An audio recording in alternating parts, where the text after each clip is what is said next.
আজকাল সমুদ্রের ধারের এইসব ভিডিও কিন্তু বেশ ট্রেন্ডিং এ চলছে, তাই না? আমিও একটু চেষ্টা করলাম আর কি। আমি মানসী চলে এসেছি আবারও একটা নতুন ভিডিও নিয়ে, মানসীস লাইভ থেকে।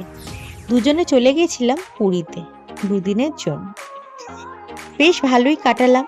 আর সেখানে যাব, প্রভু জগন্নাথ দেবের দর্শন করব না তা কি হয়? এবং তার সাথে সাথে মদনমোহন, জিভে গজা, ছানা ভাজা এসব তো অবশ্যই থাকবে।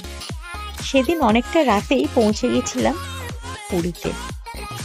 এদিক ওদিক অনেক খোঁজাখুঁজির পরে সি ফেসিং একটাও হোটেল পাচ্ছিলাম না। অনেক কষ্টে একটা হোটেল পেলাম। হোটেলটার নাম ছিল দ্য ফিশারম্যান।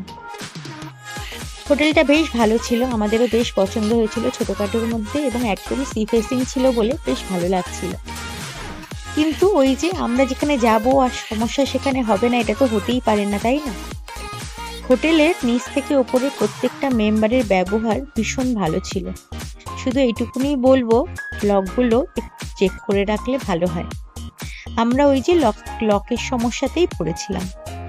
প্রথম দুদিন হালকা হালকা প্রবলেম হচ্ছিল, 10 মিনিট, আধ ঘন্টা, 1 ঘন্টা দাঁড়াতে হচ্ছিল এবং যখনই ওনাদেরকে ডেকেছি তখনই ছুটে ছুটে ওনারা এসে ঠিক করে দিয়েছেন।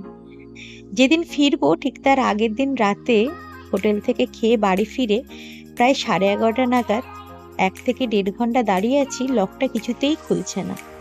কোনো রকমে জানলা খুলে জানলার ভেতর থেকে ঢুকে মালপত্র বের করে অন্য ঘরে রাত কাটালাম। একটু কষ্ট তো হয়েই ছিল, যাই হোক। কিন্তু এই যে সি ফেসিং সমুদ্রটা পেয়েছিলাম তাতেই খুশি হয়ে গেছিলাম। আমার বড়মশাই জলে বলবো না, সমুদ্রে নামতে একটু বেশি ভয় পায়। যদিও বা কোনো রকমে নামলো, এত জোরে ঢেউ এলো তাকে পুরো ফেলে দিয়েছে। সকাল সকাল চলে গেছিলাম। প্ল্যান হলো আগে সমুদ্রে যাব, তারপর দুপুরের দিকে পুজো দিতে যাব, কারণ দুপুরে একটু ভিড়টা কম থাকে। গিয়েই চোখে পড়লো একটা নৌকা আসছে।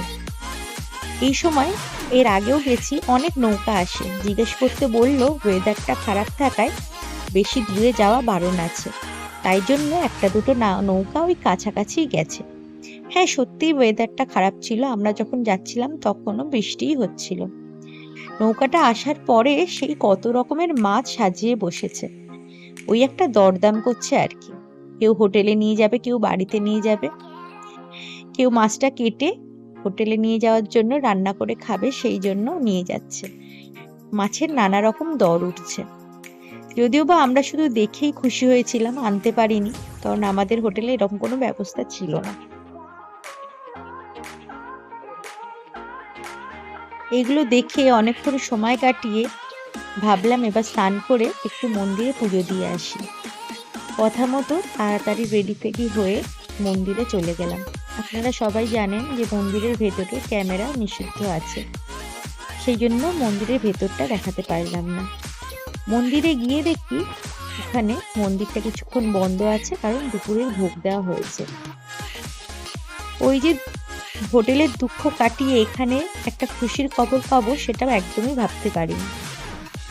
ভেবেছিলাম পুজো দিয়ে বাইরে এসে রেস্টুরেন্টে খাবো, কিন্তু ওখানেই ভোগ দেওয়াতে দুপুরের ভোগটা ওখান থেকেই গ্রহণ করেছি। জগন্নাথ দেবের প্রসাদ পাবো সত্যিই ভাবিনি। বাইরে বেরিয়ে একটা 3টে মূর্তি কিনে বিকালের দিকেই হয়ে গেছিল, চলে গেছিলাম সমুদ্রের ধারে। আর ওখানে এই মানুষটিকে দেখে মনে হলো কিছু খাই। ওই যে সমুদ্রের ধারে গেছি, মদনমোহন, জিভে গজা এগুলো খাবো না, হতেই পারে না। কাকাতুয়া জিভে গজা বাড়িতে এনেছিলাম সবার জন্য। আর এখান থেকে ছানা ভাজা, মদনমোহন এগুলো খেয়েছি। টেস্ট কিন্তু সত্যিই খুব ভালো ছিল।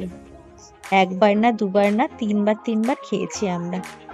দুটো দিন যে কেমন দেখতে দেখতে কেটে গেল বুঝতেই পারলাম না।